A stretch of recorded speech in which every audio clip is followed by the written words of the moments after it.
we live in Trenton. To talk about your experience working with youth or just anyone who needs that type of support in Trenton, because a lot of what we find, as we mentioned, is a lot of these young people go back to what they know, or we can help them, but they still have to go live in those environments. They still have to go home to a less than ideal situation that kind of warps their mind to like, okay, he tell me all this and all this great things, and I can do this and I can be this, but I can't concentrate on getting this A in school if I got to worry about how I'm gonna eat tonight. Absolutely. Or where I'm gonna sleep tonight. Right. So absolutely. how do we combat that? How do we help that? And that's an interesting point, man, and it's a valid point.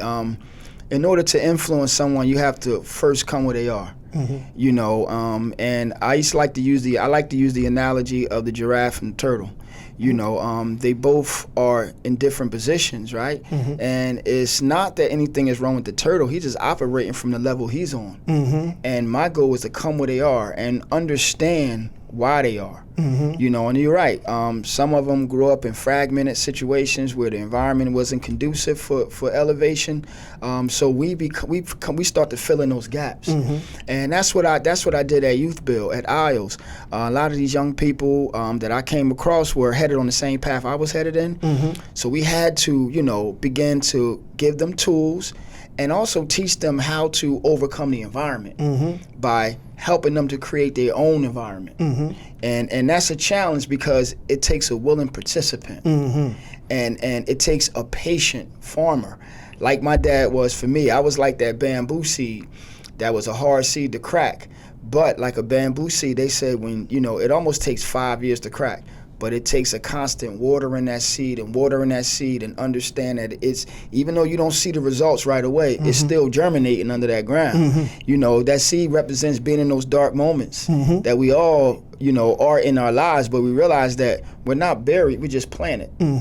And a lot of times people are planted in their circumstance, in their situation, and they need this guidance to get their way out. Because once they overcome their environment, like in the dirt, eventually they become to rise above the things that once kept them trapped in. And sometimes it can be family, it can be a lot of different things that play into that. Right. And you as a patient gardener, like my dad was for me, I had to be patient with them and understand that it's going to take some time. It's going to take some sacrifice and developing some disciplines. Right. I realized, Brad, that when I came home out of prison, I realized that people are in many prisons, proverbial prisons. Yeah. And it's not just a physical; it's the proverbial prison, which is almost more devastating than the one up here, than the physical prison. The one up here. Yes, because prisons of poverty, prisons of bad habits, prisons of your environment. Right. All of these things were substantial, and it takes someone with a special set of skills to engage these groups that are struggling. Right. Because you got to change their mind. Change the mindset, You got to get them to see something different in the same thing. Absolutely. Like it's the same thing. Right. You just got to look at it differently. That's right. Absolutely. And I'm telling you, it takes a brilliant person or imaginative person, patient person to get these youth to see something different in their struggle. Right. You gotta help them get some certainty in this uncertain world. Right. Which is tough. Speaking of that, so talk to us about Isles and Youth Build and those types of structures that help these youth move into a different world. Well, man, at Isles right now, we got some exciting things going on at Isles, which I'm so happy about. Being in this position what I'm in with Isles. What is Isles? Yes. Isles is a community development organization in Trenton, New Jersey, and it's been in Trenton, New Jersey since 1981. Okay. I always say 40 years, but we surpassed 40 years, so I just go 1981, and we've been in Trenton since 1981. It started out as a gardening program, and now it's morphed into, we have the Social Profit Center in Mill 1, which has just been birthed a couple years ago. It took a long time to develop that, but we still have an office on 33 Tucker Street and 10 Wood.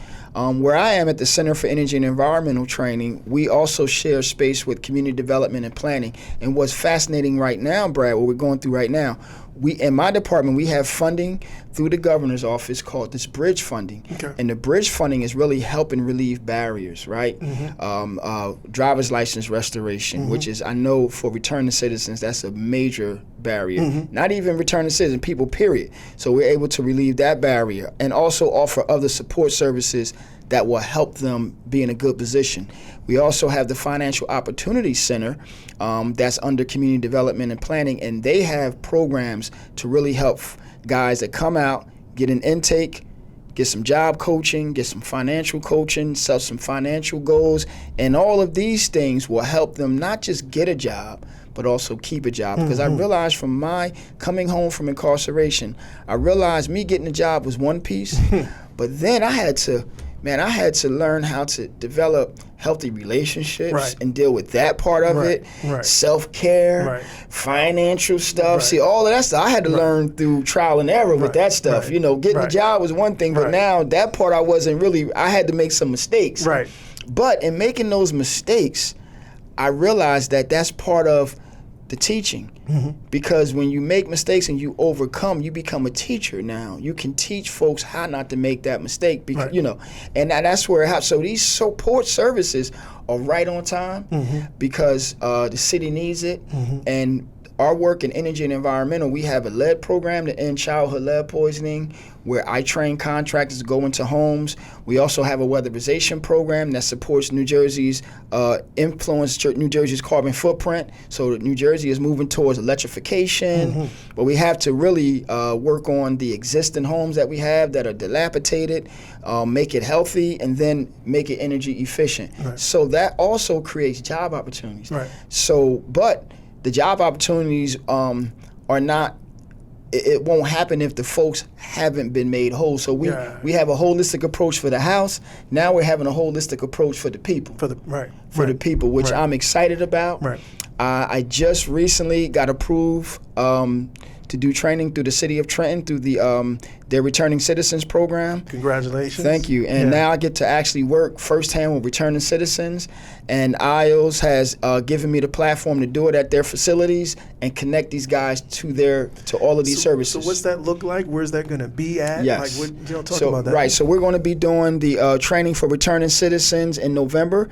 I just got off the phone with the city of Trenton. We're looking to schedule it second Saturday of November. And we're going to be doing it every Saturday. I think we're going to be doing 2 Saturdays a month. And we're going to not only give them soft skills training, because that's another thing that I encountered through my transition was, you know, learning how to get along with supervisors, learning how to manage that relationship, getting along with coworkers, managing stress, conflict resolution, all of these things that when you come home, and I always tell the guys coming home, ordinary is not acceptable for a returning citizen. You have to, you got to bring your A game. So I want to equip these guys, and then equipping them with those skills, but then connecting them to those support services, the job coaching, the financial goals. I think if you give a guy some financial goals, help him get out of debt and all of that stuff, first-time home buyers program, all of these things will help support this person